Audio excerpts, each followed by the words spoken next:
اور قیمتی کوئی چیز نہیں، اصل اعتبار ہے خاتمے کا۔ علماء نے کہا کہ جس کو ایمان چھن جانے کا خوف نہ ہو، مرتے وقت اس کا ایمان چھن جانے کا شدید خطرہ ہے۔ فرمایا اگر تم اس دعا کو پڑھ کر سوئے اور اسی رات مر گئے تو فطرت سلیمہ یعنی دین حق پر مرو گے، تمہارا خاتمہ بالخیر ہوگا۔ اللہ پاک کا شکر ہے ہم ایمان والے ہیں، اور ایمان والوں کو اللہ کا شکر ادا کرتے رہنا چاہیے اور ایمان پر خاتمے کی دعا بھی کرتے رہنے چاہیے۔ اللہ پاک کے آخری نبی مکی مدنی صلی اللہ علیہ وسلم نے فرمایا، ترمذی شریف کی حدیث پاک ہے، اولاد آدم مختلف طبقات پر پیدا کی گئی، ان میں سے بعض مومن پیدا ہوئے، حالت ایمان پر زندہ رہے، مومن ہی مریں گے۔ بعض کافر پیدا ہوئے، حالت کفر پر زندہ رہے اور کافر ہی مریں گے، جبکہ بعض مومن پیدا ہوئے، مومنانہ زندگی گزاری اور حالت کفر پر مریں گے۔ بعض کافر پیدا ہوئے، کافر زندہ رہے اور مومن ہو کر رخصت ہوں گے۔ اللہ اکبر۔ آخری نبی مکی مدنی صلی اللہ علیہ وسلم نے فرمایا، انما الاعمال بالخواتیم، اعمال کا دار و مدار خاتمے پر ہے۔ علماء نے کہا کہ جس کو ایمان چھن جانے کا خوف نہ ہو، نزع کے وقت یعنی مرتے وقت اس کا ایمان چھن جانے کا شدید خطرہ ہے۔ ہمیں ڈرتے رہنا چاہیے، اللہ سے دعائیں کرتے رہنا چاہیے، اور خاتمہ بالایمان کے اوراد و وظائف بھی پڑھتے رہنا چاہیے۔ خاتمہ بالایمان کے کچھ وظائف عرض کرتا ہوں۔ ایک وہ وظیفہ عرض کرتا ہوں جو بارگاہ رسالت سے عطا ہوا۔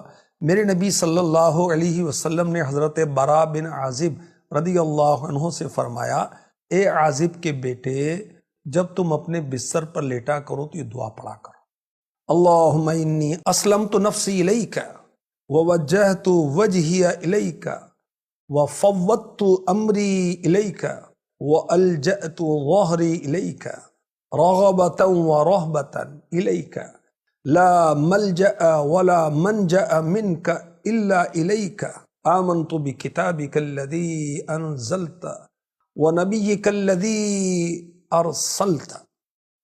اس کا ترجمہ یہ ہے، یا اللہ پاک، میں نے اپنے آپ کو تیرے سپرد کر دیا اور اپنا رخ تیری طرف موڑ دیا اور اپنا ہر کام تیرے سپرد کر دیا اور اپنا پشت پناہ تجھی کو بنا لیا، تیری رحمت کی رغبت اور تیری ناراضی کے خوف کی وجہ سے، تیرے قہر و غضب کی وجہ سے۔ نجات اور پناہ کی جگہ تیرے رحم و کرم کے سوا کہیں اور نہیں۔ جو کتاب تو نے نازل کی ہے اس پر میں ایمان لا چکا ہوں، اور جو نبی تو نے بھیجا ہے اس پر بھی میں ایمان لا چکا ہوں۔ بخاری مسلم شریف دونوں نے نقل کیا، اور مشکاہ شریف میں مزید یہ بھی ہے، فرمایا اگر تم اس دعا کو پڑھ کر سوئے اور اسی رات مر گئے تو فطرت سلیمہ یعنی دین حق پر مرو گے، تمہارا خاتمہ بالخیر ہوگا۔ اور اگر صبح اٹھے تو خیر و خوبی کے ساتھ اٹھو گے۔ پہلے وضو کرو، پھر دائیں پہلو پر لیٹ کر یہ دعا پڑھو۔ تمہاری زبان سے نکلنے والے یہ آخری کلمات ہونے چاہیے، یعنی اس دعا کے بعد کوئی کلام کیے بغیر سو جاؤ۔ اچھا، ایک مشورہ آپ کو میں دوں، آپ کا جو بیڈ روم ہے جہاں آپ سوتے ہیں، وہاں پر پینا فلیکس پر یا کسی پیپر پر یہ دعا لکھ کے لگا دیں اور سونے سے پہلے اس کو پڑھ لیں۔ اچھا، یاد کرنا آسان نہیں ہے، اگر کوشش کریں گے تو یاد ہو جائے گا، تو اس طرح آپ کو پڑھنا آسان ہوگا۔ ایک اور وظیفہ، هو اللہ الرحیم، جو ہر نماز کے بعد only 7 ٹائم، صرف 7 دفعہ پڑھ لے، انشاءاللہ الکریم شیطان کے شر سے بچا رہے گا اور اس کا ایمان پر خاتمہ ہوگا۔